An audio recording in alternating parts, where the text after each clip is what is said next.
तो आज करेंगे PYQ neural control and coordination.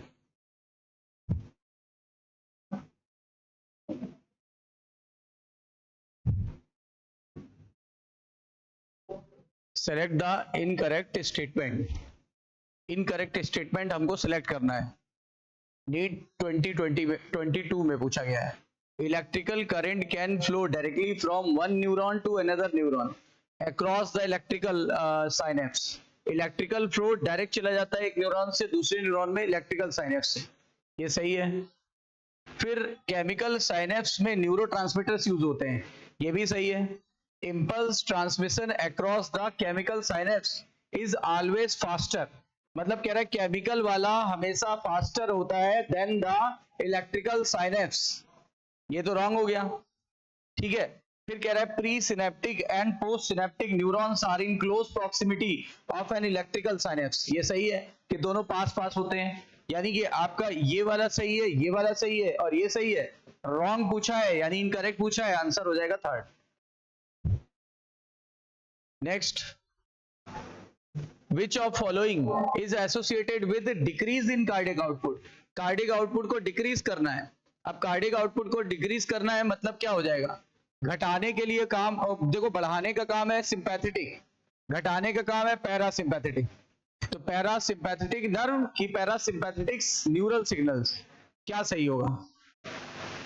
Parasympathetic nerve की पैरासिम्पैथेटिक न्यूरल सिग्नल, ये ज्यादा सही है क्योंकि नर्व तो कंट्रोल कर नहीं सकती, न्यूरल सिग्नल करेगा कंट्रोल, इसलिए आंसर हो जाएगा ये। एड्रीनल जो होता है वो तो बढ़ाता है कार्डिक आउटपुट को, ठीक है। ये क्वेश्चन आया था 2020 अक्टूबर वाले में। फिर क्वेश्चन है 2019 नीट का, पूछा गया है Alzheimer disease in human is associated with the deficiency of. Alzheimer disease जो होती है वो किससे संबंधित होती है? अल्जाइमर डिजीज ग्लूटामिक एसिड से तो संबंधित है नहीं, glutamic acid is replaced by valine, ये तो था थैलासीमिया। एसिटाइल कोलिन ये भी नहीं है, गाबा भी नहीं है, क्या हो जाएगा? डोपामीन। तो जब भी किसी व्यक्ति में डोपामीन की कमी हो जाती है तो वो भूलने की बीमारी हो जाती है, जैसे वो मूवी थी ना गजनी, उसमें भूल जाता था, उसको यही वाली डिजीज थी अल्जाइमर। नेक्स्ट, नीट 2017 का क्वेश्चन क्या पूछा गया है? Receptor site for neurotransmitter are present on. Receptor कहां होता है, प्री सिनेप्टिक में कि पोस्ट सिनेप्टिक में? तो यहां होता है पोस्ट सिनेप्टिक में, पोस्ट सिनेप्टिक नर्व फाइबर के अंदर प्रेजेंट होता है, प्री में नहीं प्रेजेंट होता है, ठीक है। इतनी बात क्लियर हो गई? तो आंसर आ जाएगा पोस्ट सिनेप्टिक मेम्ब्रेन, आंसर आ जाएगा postsynaptic membrane. Myelin sheath is produced by NEET 2017, NEET 2017 myelin sheath जो होती है प्रोड्यूस बाय, तो पूछा गया माइलिन शीथ कौन बनाता है? स्वान सेल बनाती है। अब लेकिन स्वान सेल और किसी ऑप्शन में है नहीं, और ओलिगोडेंड्रोसाइट भी बनाती है, तो स्वान सेल एंड ओलिगोडेंड्रोसाइट ये गलत है क्योंकि इसमें स्वान सेल पहले आना चाहिए क्योंकि प्राइमरी वही होती है, और ये ओलिगोडेंड्रोसाइट्स भी बनाती है। ये क्वेश्चन आया हुआ है 2017 में, ये इसमें है नहीं स्वान सेल, इसमें ओलिगोडेंड्रोसाइट है लेकिन स्वान सेल नहीं है, इसमें स्वान सेल है लेकिन ओलिगोडेंड्रोसाइट नहीं है, तो आंसर हो जाएगा पहला। फिर दो स्टेटमेंट दिए हुए हैं, बताना है कौन सा सही है कौन सा गलत है।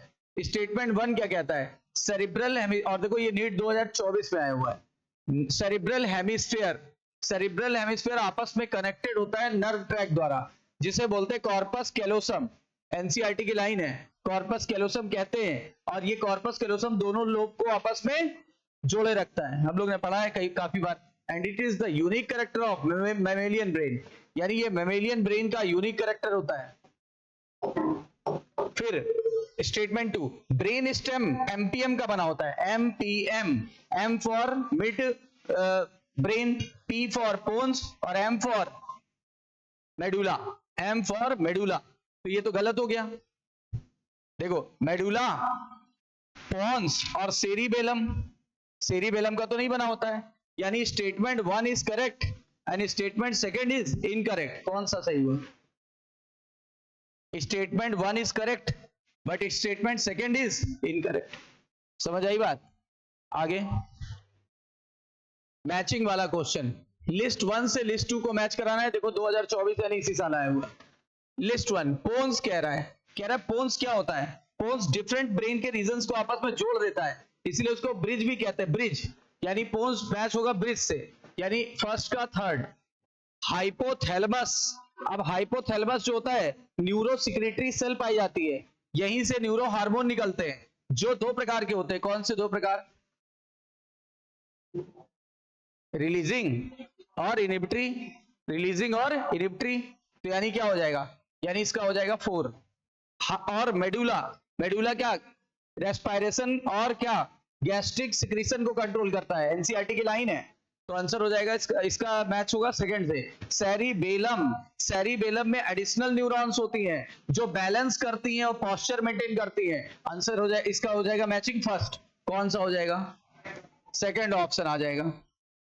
ठीक है, देख लो बिल्कुल रिसेंट क्वेश्चन कैसे आ रहे हैं आप खुद देखो, इसलिए मैं मना करता हूं कि आप उसको वो देखो। ये 2024 में आया हुआ क्वेश्चन है।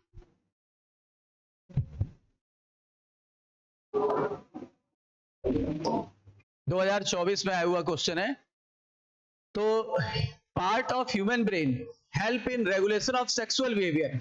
देखो सेक्सुअल बिहेवियर कहते ही मेरे दिमाग में लिम्बिक सिस्टम एक बार आया, ठीक है, लेकिन जब ये बात आई तो कंफर्म हो गया कि एक्साइटमेंट की बात कर रहा है, प्लीजर की बात कर रहा है, ठीक है ना, रेग की बात कर रहा है, फियर की बात कर रहा है।